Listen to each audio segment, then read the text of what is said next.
Welcome to Forum 360. Thank you for joining us for a global outlook with a local view. I'm Leslie Unger, your host today.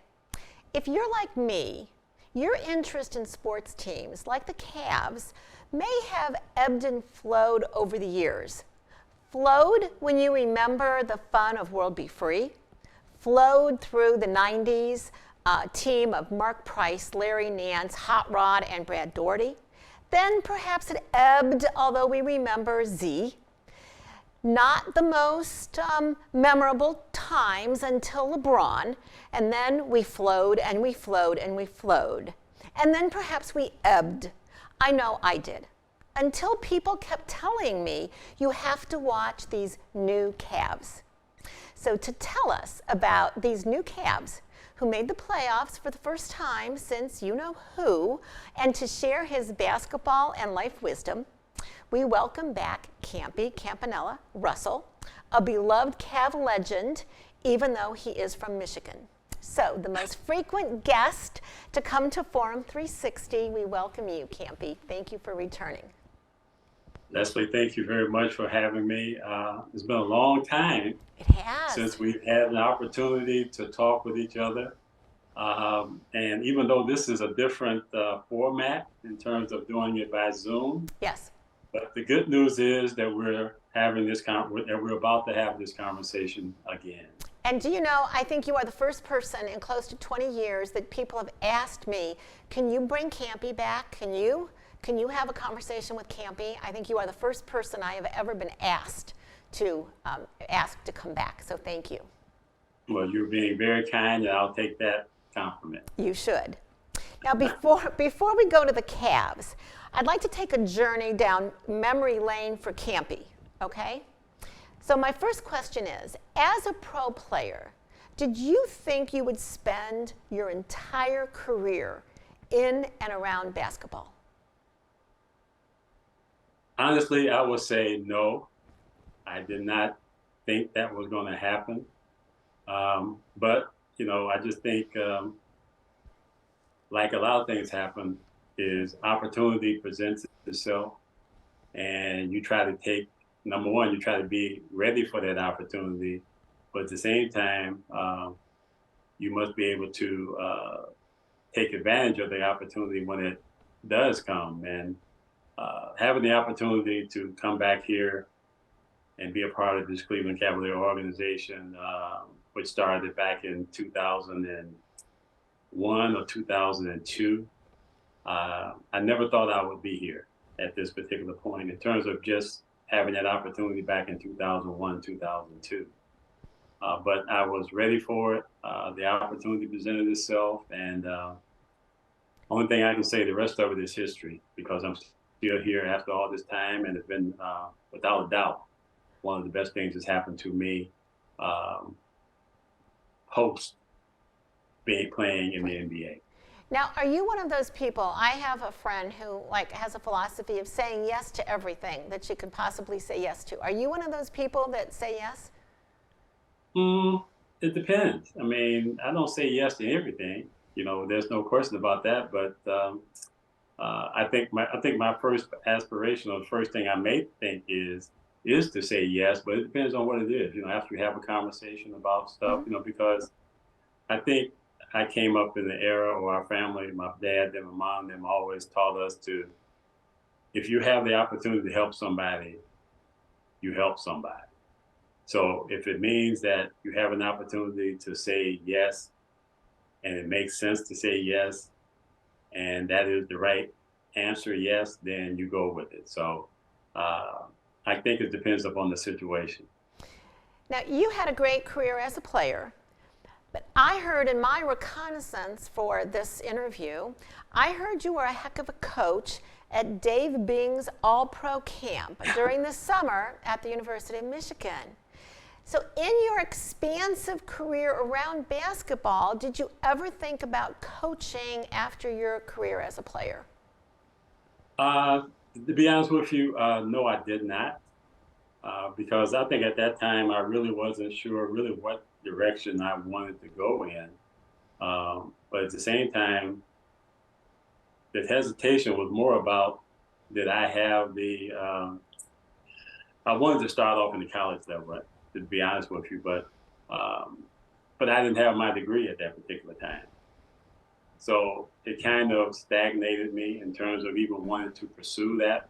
Okay. Even though I'm sure there's people out there that still don't have degrees, but they are still in this position. Right. But to be honest with you, I did not really think that much about it. I think my main concern was to just finish up my degree, which I ended up doing, after leaving the University of Michigan in 1974. And some years later, which was 2001, I went back to the university and finished up my degree at that particular time. And I would say even after that, everything kind of went in the right direction. And it started with me having this opportunity to come back and be a part of the Cleveland Cavaliers organization. So I think everything has worked out well for me. I think so. But that leads to my next question. If you could talk to your 22-year-old, 21-year-old self, what would you tell him? Wow, that's a great question. To be honest with you, I would think that because of where I am today versus back when I was 20, 21, 22 years old, I think it all has turned out well. I can't complain about anything because I just look at things as this way, that along your life or along your path in life, you're going to run into obstacles, you're going to run into good things, you're going to run into bad things. Now, then it just comes down to how are you going to handle it? Are you going to let those obstacles put a stop to what you're trying to do, or will you work through those obstacles? So for me, I think when I look back at where I am today versus where I was when I was 22 years old, 23, whatever that is, I think I have grown a lot over those years because of the experiences that I've had, because of the exposures that I've had, also from the teachings that I've had from different people who have been involved and engaged in my life for a long time. So I think I would say to anybody. Well, that was that was going to be my question was, would you say that to a current Cav player? Would they ask you, and would you have that conversation with anyone on the roster today? I would be able, I would want to have a conversation with anybody that is trying to get an understanding of where they want to go, and if I can be of assistance or conduit towards helping them move forward with their life, absolutely. I would give as much advice as I possibly could based upon the subject matter for the most part, because I'm not a person of all things. And if it's not something that I can help them with or not familiar with it, I wouldn't try to give that advice. The only advice I always give people is whatever you want to do, you have to show a commitment to it. And by having that commitment, you also have to add consistency to that. So the commitment and consistency generally get you where you want to go. And that's the thing that I live by. And I think that's something that anybody could take on and just understand. It's about that commitment and consistency. No, that's interesting because as a communication coach, I say to my clients the value of consistency. It protects your value the more consistent that you are. So let's think about a player for a moment. I'm going to ask you this question. Many basketball fans probably think that Magic Johnson was the first tall player to come out of Michigan with great ball handling skills. But at 6'8", I hear you had pretty good hands. Besides Kyrie and Steph Curry, perhaps you don't hear folks talk about dribbling much these days as a skill. How important would you say that developing that skill set for a young player is? I think developing, being able to handle the basketball is, to me, I think is a critical piece of the game, no matter what size you are, you know. But if you are, let's say, 6'8" and above, or 6'8" and below, you have to be able to dribble the ball, and you have to be able to dribble it with efficiency, being able to take that ball and go wherever you want to go with it, being able to not only dribble it, but being able to make a play to your teammates if necessary, and make it with both right hand, left hand, whatever that is. So I just think that is definitely, in my career, from back in the Poconos in Pennsylvania, when I went there in the 7th grade, I think that really helped propel me, because it gave me the confidence and the understanding that if you can play all facets of the game, shoot, dribble, pass, be a good teammate, rebound the ball, defend the ball, and all those things, it gives you a better leg up in terms of being a part of a team, or be a part of, just being a good player. So for me, being able to dribble at 6'8", and back in the day when I was coming up in high school, and if you were 6'8", that was one of the things that you was not supposed to be doing. And at that time, I was able to do it very efficiently. And I think that's what helped propel my career in terms of just doing something that a lot of the guys wasn't doing at my size at that particular time. Now, today that you do pre and post game, from your vantage point, what do you think is important to fans in watching a team? What creates a team that fans are more excited about watching than others? Can you identify any qualities? I think it's the way they play together. I think that's the thing that draws the fans, in terms of the team's approach, and the team's approach foremost between each other, between those 12 guys or those 15 guys. That's, to me, that is the beauty of basketball. And I think most fans, or anybody, when you see that great combination of teamwork, guys feeling good about each other, nobody on the team is beyond reproach, everybody is engaged night in and night out. I think those are the things that fans love.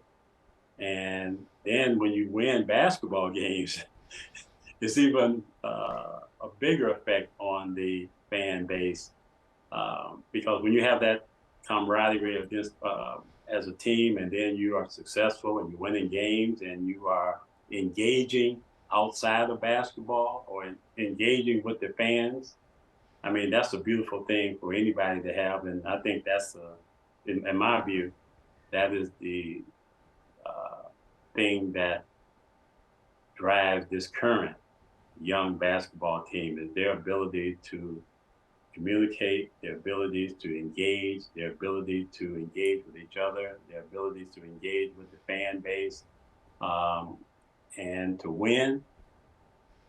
That's the perfect storm, and that's the thing that I love about this basketball team that we have right now. They're young, and they are engaging, and they are committed to each other to be successful and to win basketball games. So that's why I believe our fans really have taken these guys, like previous teams, into their homes, into their heart, into their city.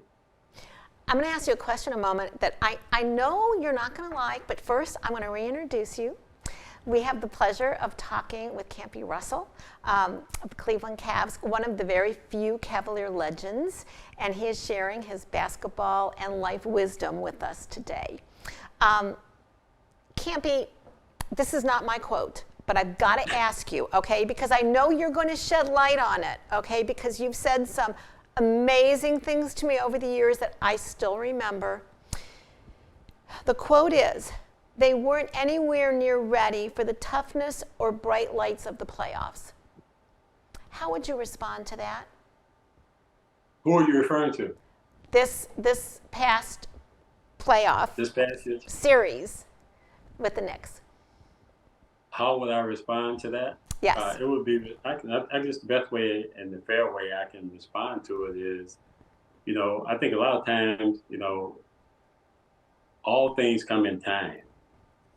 And sometimes it's just not your time. But I believe that when I look at this year's team, they are a team that is moving in the right direction. And a lot of that has to do with the fact of how they have all come together, how Coach Bickerstaff and our president of basketball operations, Kobe Altman, has put together the right combination of guys that are young, hungry. They relate to each other very well. They are a cohesive team. And I think those elements there will definitely bode well for them going forward. But as my first statement was initially was, all things in time. I think, when you win 50 games, there's a lot of great expectations that go along with that, or 51 games this year. A lot of expectations come along with that.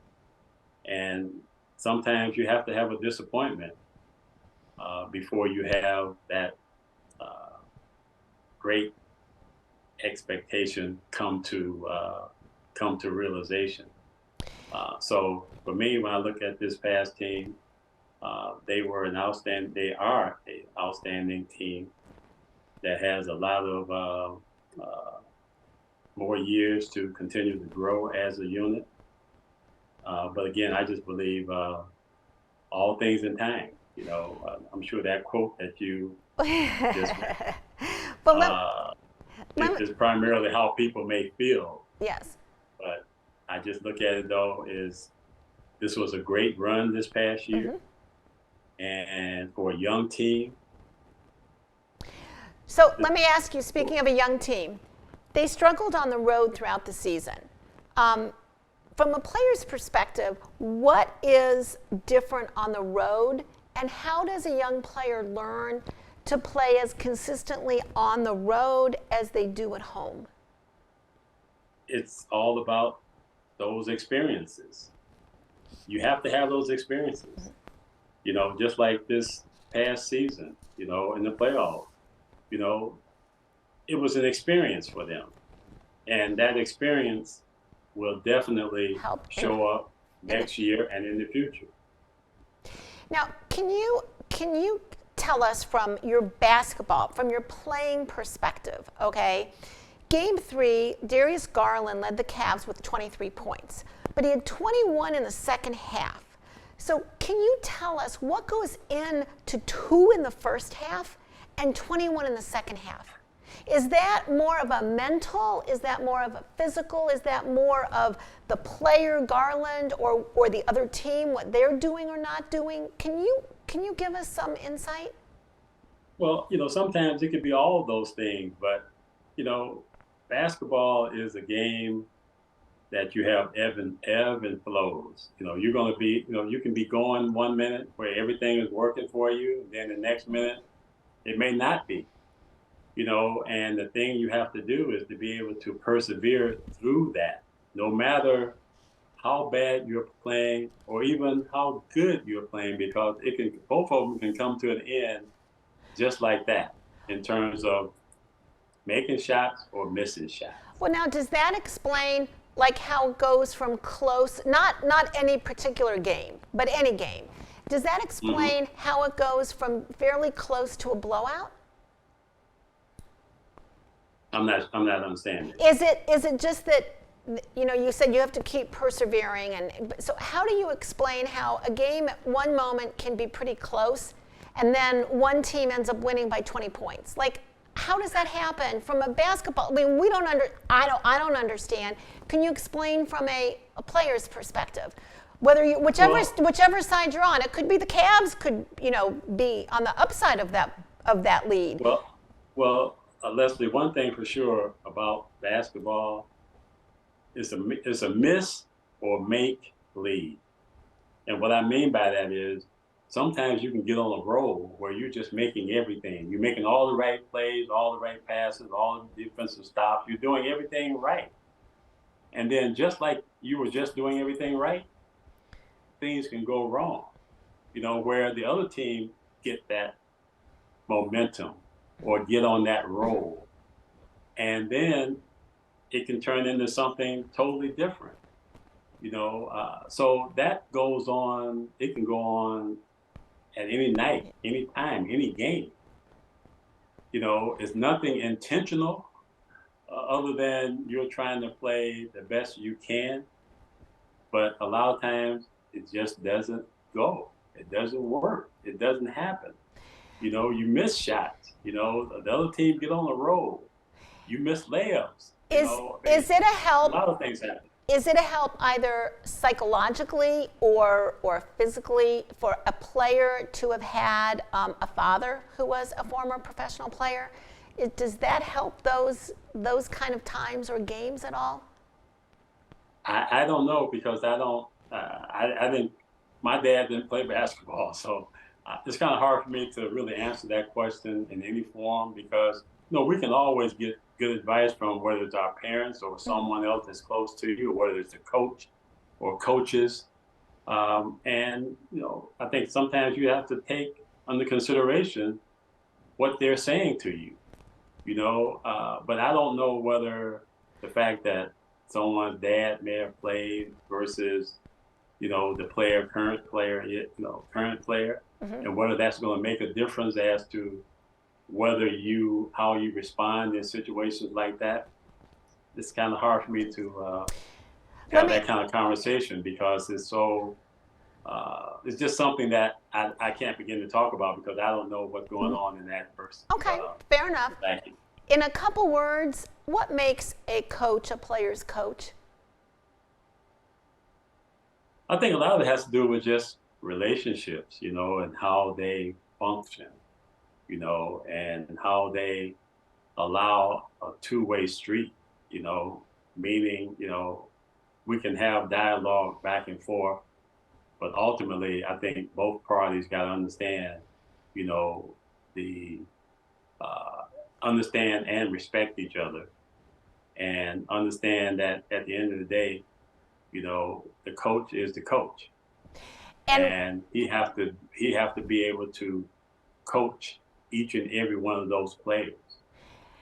No matter what level they are, whether they're the starters or they're the guys that are coming off the bench, you have to be able to have a relationship and be able to coach everybody. In the last 20 years, in your position, kind of in this kind of, unique seat that you have, has that respect for the coach, does that stay the same over the last 20 years, or have you seen that change? Wow. I think everybody have respect and great respect for the person that is leading them, because it goes back to relationship. It goes back to how you're treating those guys and how those guys, what type of relationship that you have with that team that you're coaching. I think all that plays into it. It's all about the relationships and how you function as this group or this collective. I think that's the key. I've got 2 minutes. I'm going to ask you for one word about a couple players, okay? Can you give us one word about Darius Garland?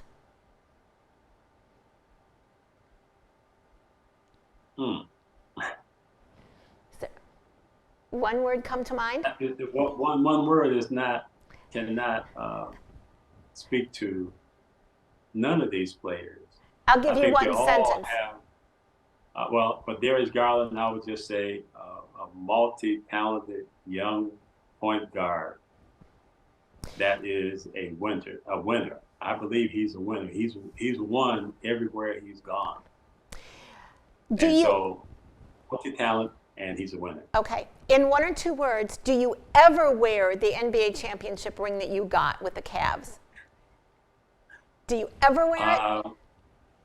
I think I've worn it probably 2 times Okay. because it's something that I cherish a lot, but I think it's something that you don't really want to wear out because it's so big, and I don't want to get myself hurt or nobody else that's with me hurt. Sure. Because somebody may assume that they can walk up to me and try to. Sure. One thing we should look for in the 23-24 season. One thing. Continuing success. Okay.